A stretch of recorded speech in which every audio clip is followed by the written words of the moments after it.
In continuation, we are discussing the lacrimal apparatus or the diseases of the lacrimal system. Before that,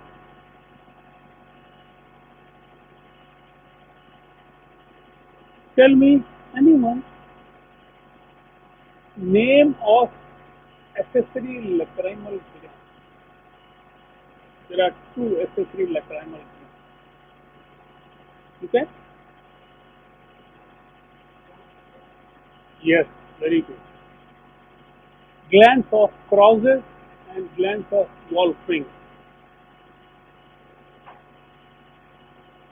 Then the dry eye is about. There are two factors or the two classifications. One is the deficiency of the aqueous, and another one is the more evaporation that we discussed last time. Tell me the one cause of deficiency of the aqueous secretion. One cause.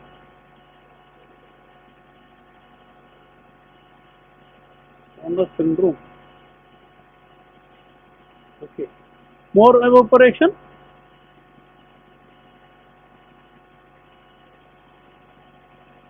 Ocular surface disease like spring catarrh or like ADHD like that, or low blink rate. Okay, one cause of mucin deficiency. We can ask you like this also. Tell me the cause of mucin deficiency. Mucin is the innermost layer, the aqueous, tears. Mucin deficiency. Ocular surface disease, either vitamin A deficiency or the spring catarrh or trachoma also. That causes the fibrosis of the conjunctiva. Aqueous deficiency, lacrimal glands disease, either the A. lacrimia or the infection of that. And fat oil deficiency causes oil or secreted by mesomin gland. So megomyelitis or the duct obstruction that causes. These are certain questions, so many common questions generally we are asking in the examination. Tell me the cause of this, tell me the mucin deficiency, what is the factor, what is the intrinsic factor, what are the extrinsic factor, Sjogren's disease or non-Sjogren's disease or the primary or secondary or like that. You should know at least one of these. In continuation of this one, we are now starting the diseases of this lacrimal gland.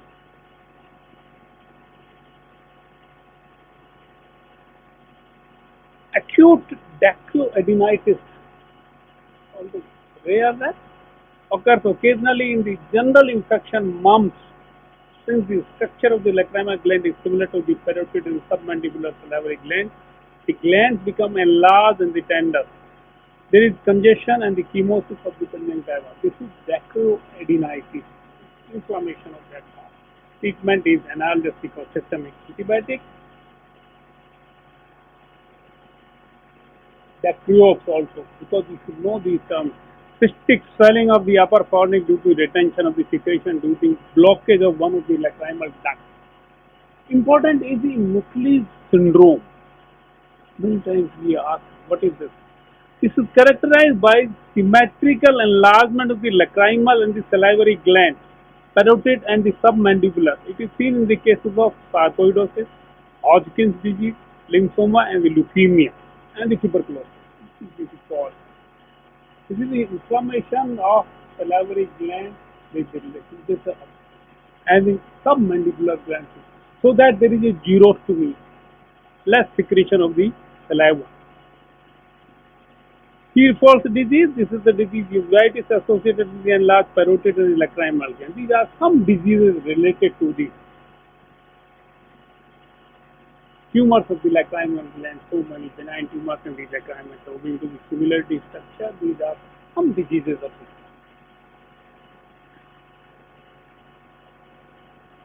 The Sjogren's syndrome also, the Bickley syndrome, the Sjogren's syndrome, they are generally comes in. This is autoimmune disease seen in the women after the menopause and often associated with the rheumatoid arthritis. Tell me the other name of the autoimmune disease apart from this rheumatoid arthritis. Name of autoimmune disease. There are so many. One is rheumatoid that I have discussed. I mentioned. Other name? Common name.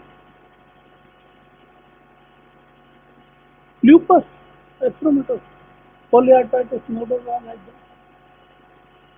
These are some autoimmune disease where in some factor they act as a tissue cell and they develop the diseases. This is the after this rheumatoid arthritis. What happens in the rheumatoid arthritis? Autoimmune disease, all the structures and the conjunctiva and the tissue, they are inflamed. They become autoimmune. Clinical features is characterized as deficiency of the lacrimal secretion leading to the dryness of the. That is why rheumatoid arthritis causes disease of the tissues and conjunctiva, so lack secretion causing the dry eye. So mainly this is associated autoimmune disease associated with the rheumatoid arthritis. This is the Sjogren syndrome. You see the picture. Conjunctiva, the cornea, the staining of punctate, superficial punctate keratitis-like structure. That is in the Sjogren syndrome. Treatment part, methyl cellulose or the polyvinyl alcohol of the all dry artificial tears we start them. Healing of the lacrimal puncta by the secretion. Last time I told you, I think what is how we puncta block the puncta. What are the ways to close the puncta? Last time. Which one? You can put the suture, cautery, like that. Or there is the silicone tubing also, like that. These are the ways so that we can block the puncta. So whatever the aqueous that will remain there, so there will be no evaporation of it. These are certain ways.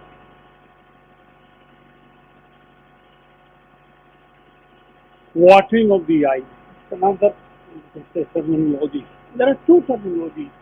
One is the hyperlacrimation and another is the epiphora. You should know the difference between in the practical of critical hospital. This is the what is the hyperlacrimation? As the name indicates, hyperlacrimation. The more lacrimation, more secretion of the tear. That is hyperlacrimation. And epiphora is when the tear comes to flow over the cheek. There are separate mechanisms. Hyperlacrimation, suppose there is any new shock or excessive coughing or like that.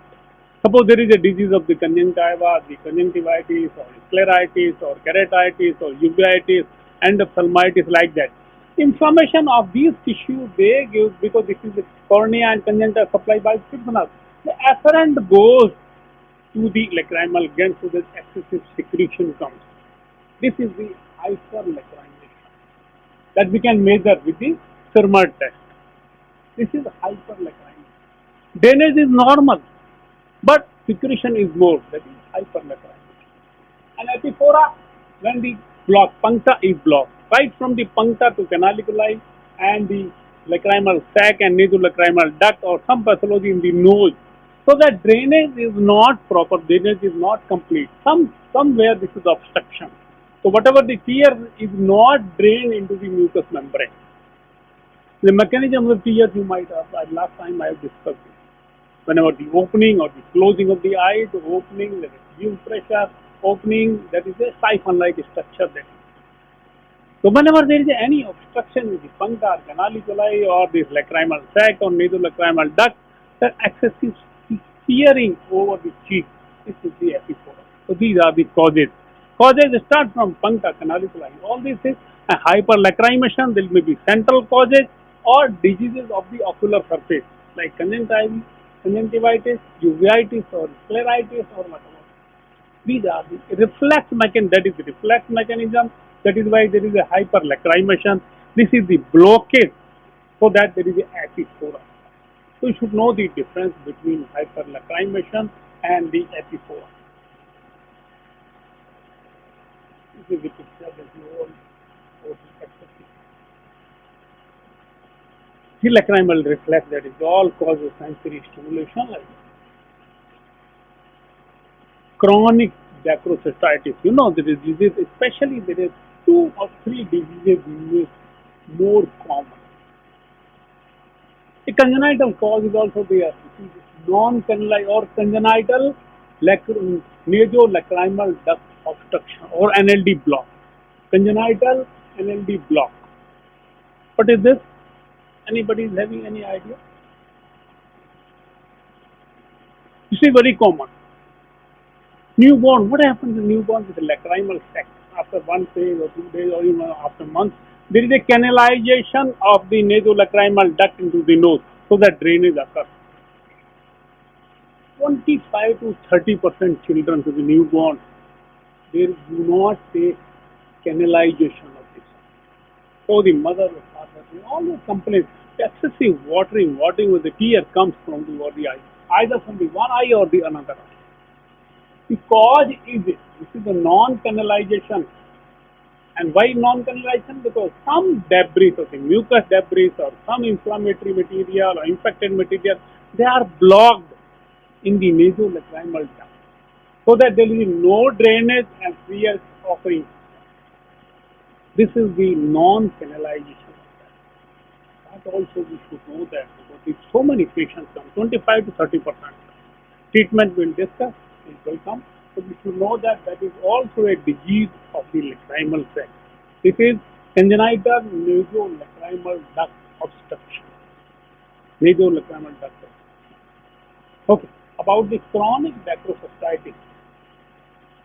Etiology, it is usually due to the obstruction of the nasolacrimal duct followed by the infection of the lacrimal sac. Obstruction of the nasolacrimal duct. Obstruction of the lower end of the duct due to so many hypertrophied inferior turbinate and the other things, deviation of the nasal septum or the maxillary fracture, maxillary sinusitis, tumors of the maxillary antrum, tumors of the lacrimal sac. These are the common causes, anatomical causes of the chronic dacrocystitis. Then it can be infective also. You can see this common, these are the pictures of chronic dacrocystitis. Before that, we should know the stages, clinical stages of the chronic dacrocystitis. What happens? Suppose there is an infection or whatever the obstruction there is, what happens first? A catarrhal phase, tearing or redness of the eye, that is the first stage of it. After that, suppose that remains there, a mucocele or pyocele of the swelling, that is the first picture, that is the second stage. Pyocele or mucocele. And third stage, later on, it can be the cellulitis-like picture or the suppurative stage. First comes from the redness and the swelling or like. So first the catarrhal stage, watering at the redness, second the pyocele or the mucocele, and the lastly there can be the suppurative stage of the osteoarthritis due to the infection of it. That is the chronic dacrocystitis stages. Initially, there is some pathology like that. If the infection is there, it causes redness and pyocele or mucocele, and then lastly suppurative stage. So we should know the stages of this. Infection also, stagnation of the lacrimal sac quickly bite, because this one they were very common there. From the nose or from the side or from the eyes, infection can travel. Symptoms: epiphora increase by exposure to the wind, cold, and dust. Incidence in the sac with a pooling of the tears, and there may be non-tender swelling. Depending upon the stages, there can be swelling, redness, or suppurative stage, or like that. These are some signs. There can be complication of this chronic dacrocystitis. Form of chronic conjunctivitis. Acute dacrocystitis may arise. If the infection remains, there can be acute dacrocystitis, lacrimal abscess, lacrimal fistula. Secretion from the sac is almost infectious and the constant surface danger to the eye with the risk of hypocone, corneal ulcer, orbital cellulitis, facial cellulitis, and chronic dacryocystitis is absolutely contraindicated in intraocular pupils such as cataract and glaucoma. Question comes here. Suppose we are facing the vulva. I ask, suppose there is a case of chronic dacryocystitis or the acute dacryocystitis. Are you going to operate for the cataract surgery? That is the question. Once we have seen this infection or like that watering or the pus formation or other, so many complications can occur. Can we? Why? Because this is the infected disease, pus can be there, this is the infection that, because, I tell you the cause, because this is directly connection to the conjunctiva. Whenever we are operating for the cataract surgery, extracapsular or intracapsular, so we are opening the cornea. We are going inside. We are removing the cataract, implanting the lens. Suppose there is an infection in the sac. So sac is directly coming with the puncture contact with it. Always secretion the infected material. So this infection can go inside when we open the cornea, open the eye. That is why this is contraindicated. Once there is a case of dacryocystitis, chronic dacryocystitis, we are not going to operate. We treat the dacryocystitis first and then the operation. That is the limitation. To treat the first, what is the treatment of this? That I am telling you.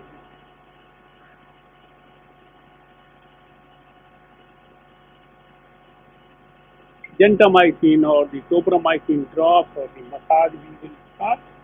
Standard treatment. Probing. Probing is usually starting we are in the children cases. The chronic dacryocystitis, we start the antibiotic drops and the oral and the topical, hot fermentation. If the infection is reduced, then you do the syringing, and if that is not treated with that, then we are doing the further the surgical part. So which surgery we are preferring for this? Because we have to make the communication between the nasal mucosa and the sac. That is the DCR. That we discuss. Then what is the treatment of chronic dacryocystitis or non-canalization in the children, in the newborn? Because the plug is there, then we have to dislodge it. So first we start the local massage. From here it gives the pressure so that it can dislodge also. Antibiotic drops and the local massage. We wait for the 3 months like that, and then we can give the probe, this syringing part of it. And then if not treated, then the probing. After 1 year, if the probing is not treated, not leaving there, then there is DCR operation we are doing that. That is the treatment of it. Many times the dilatation of the fund and silicone tubing. So first we start the local massage and the intubation, the antibiotic drop, then the syringing and the probing and the other part of it. That is the treatment of it. Because we have to start that. This is the probing of nasolacrimal duct, especially in the children, to be done marked improvement with the previous treatment. This is usually in the children, one probing on the second probing is sufficient for that. If not repeat, we can repeat 2-3 times. That is the treatment. In the adult age or in the more than 40 years, that this probing is not going to help. In adult, obstruction of the nasal lacrimal duct treated with the epoxidol, and if suppose there are the anatomical, like polyp or other parts, that are surgically we have to remove that. Deviated nasal septum and the polyp, that we control. It is impossible to probe the swollen and inflamed duct without injuring that. If there is an acute dacryocystitis or like that, we will not do the probing because we can give a false message.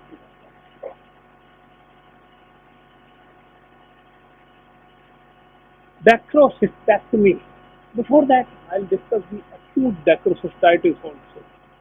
Because chronic we have discussed is a chronic infection, anatomical of the infection also, but the acute is also. There are three stages of the acute dacrocystitis. Anybody knows what are these stages? How will diagnose this? This is the acute case of the chronic. Chronic case is the prolonged case of more than 3 months like that. Acute dacrocystitis.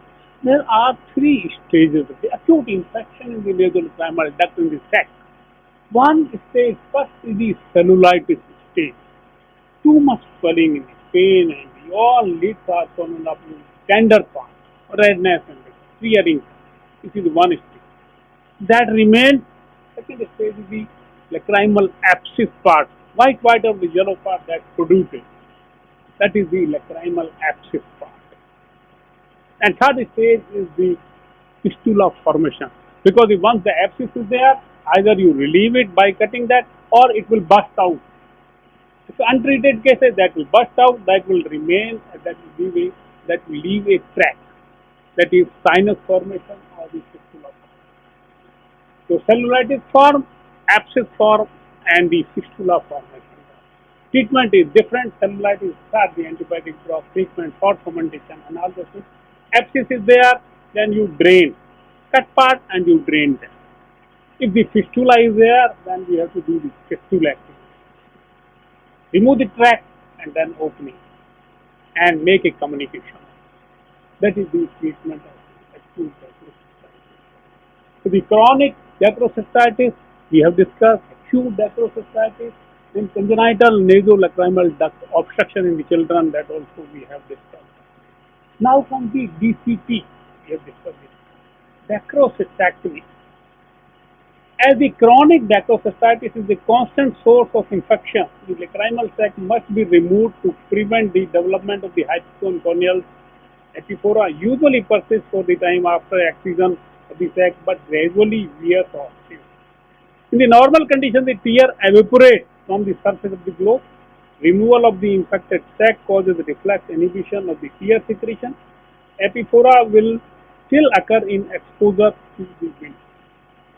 What he has shown that once we do the dacrocystectomy means removal of the lacrimal sac completely.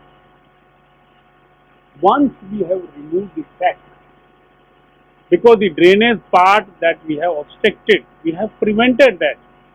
We have removed the canaliculi or the sac or nasolacrimal duct with the fibrosis there. So whatever the tear comes in the lacrimal gland, that will not drain out. Either it will come toward that side or all the time, lifelong will be tearing part. That we have to tell the patient.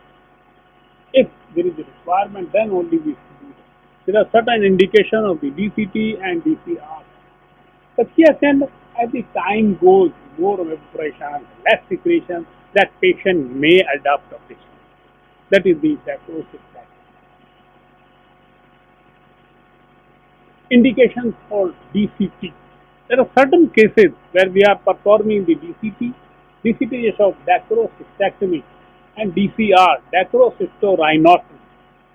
Chronic dacrocystitis in elderly person above the 60 years of age. Because why above the age of 60 years we are not performing DCT, we are preferring DCT? Can anybody? Why after 60 years of the age we are not doing DCR? Because after as the age advances, sac becomes fibrosed. So that communication or the drainage with the mucosa is a difficult one. That is why we are preferring the DCT and febrile also. Nasal mucosa is thin and atrophic. It is difficult to flash the flap during the DCR. DCR is a major operation. Bleeding is more. Lacrimal gland is atrophic and tear secretion is less. Therefore, there are chances of the dryness developing the DCR. TB, syphilis of the sac, severe atrophic rhinitis, and tumors of the lacrimal sac. These are the certain indications. Syphilis, fungal infection, tumors, nasal atrophic rhinitis, more age, less than 4 years of the children because it is very fragile. These are certain indications of the DCT. Disease of the sex, like tuberculosis, syphilis, and like that. Any infection or any nasal pathology, the tumor or the polyp, that we are not. Advanced age, we are preferring. So these are the indications of DCT. So done under this can be done under anesthesia, the allocate drops and 2% jaw, and we are removing that after taking incision. We are removing steps. We are not worried about.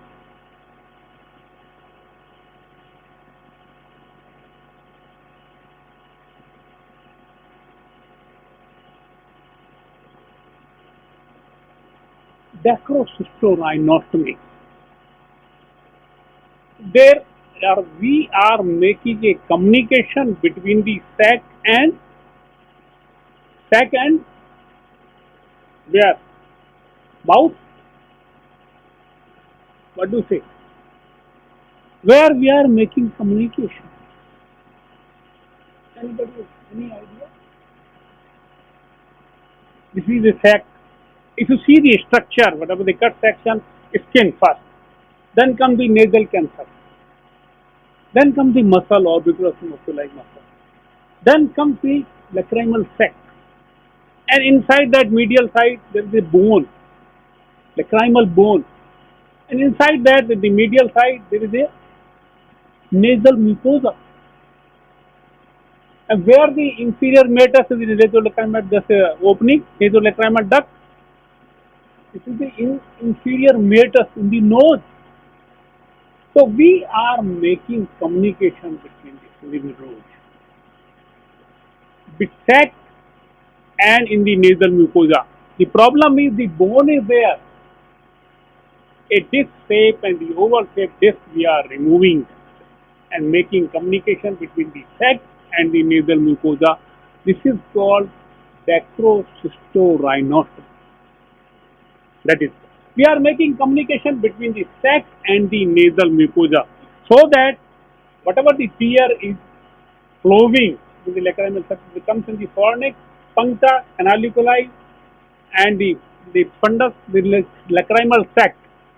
Because this is going in the normal way, it is going in the nasolacrimal duct, opening in the nasal mucosa. But because there is a obstruction in the nasolacrimal duct, so we are bypassing the communication, that we are making a communication between the sac and the nasal mucosa upper side, removing a piece of bone, that is lacrimal. This is called dacrocystor. This is DCR operation. There are two ways of this. One is the conventional DCR, and another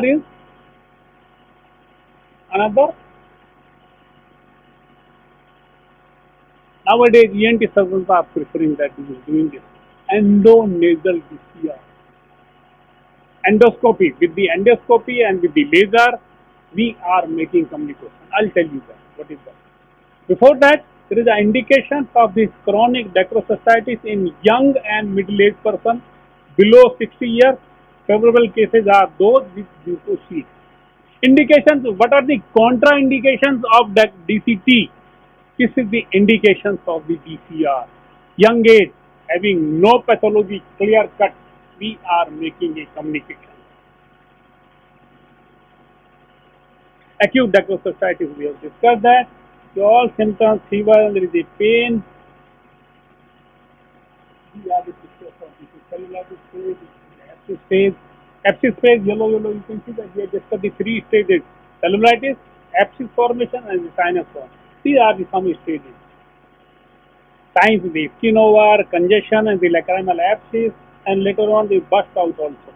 Treatment is the analgesic, hot fermentation, and the antibiotic drop, and later on, suppose the abscess is there, we are incising the incision in the drainage part. That is the treatment of acute dacrocystitis. We are not performing DCR in acute cases. Let the infection subside, then we will try. If there is a sac is complete, that is open. Let's finish it. one minute. We have we have discussed the things, three, four things we are done in the practical examination. We are asking what are the diseases of the lacrimal sac, acute dacrocystitis, chronic dacrocystitis, and the congenital nevus. Then we are asking that this is DCR operation, endonasal DCR and the conventional DCR. Conventional means the ophthalmologists are doing, making an incision in the nose, going inside with the all instrument, the deep instrument, sac formation, removing the disc of this one manually, then making a communication between the nasal mucosa, anterior and posterior flap. This is the endonasal DCR. This conventional DCR. Endonasal is procedure is same, but we are performing with the endoscope and with the laser. What we are doing through the nose, the endoscope, we are having a probing first so that we can identify the sac. There, with the laser, a communication is made between the nasal mucosa incision and the disc is removed of this lacrimal bone is removed with the laser, and again the sac, a fenestration hole is made in the sac, and a celestic tube is left behind in the sac and the nasal mucosa. After 2-3 months, we are removing that. This is endonasal DCR. With the endoscope, through the nose, and with the laser, we are making a communication. There are certain indications, this advantage and disadvantage. Results are better, almost more than 90% in conventional part, less in endonasal DCR. Endonasal is a costly one, machine operated, and ENT surgeon requires because he knows the pathology of it. And the conventional is better because results are very good. But there are certain negative points, more bleeding and the provide rehabilitation and the morbidity is more. Result is almost good. We cannot identify the all structure so that we can injure the cribriform plate and the vessels we can injure. So that is a deep structure there. So better is the result is better in conventional, but easier is safe is endonasal, time consuming is less, there is more. So in the examination, because so many instruments are a calibre forceps or like that, and this is bone punch, then comes the endonasal DCR and this is conventional DCR. We can ask which one is the better, advantage or disadvantage. That also we should know that. So the dry eye we should know, the diseases of the lacrimal sac we should know, and this endonasal DCR and conventional DCR we should know. So please go through, this is a very, very important topic practically and theoretical point. That you go through.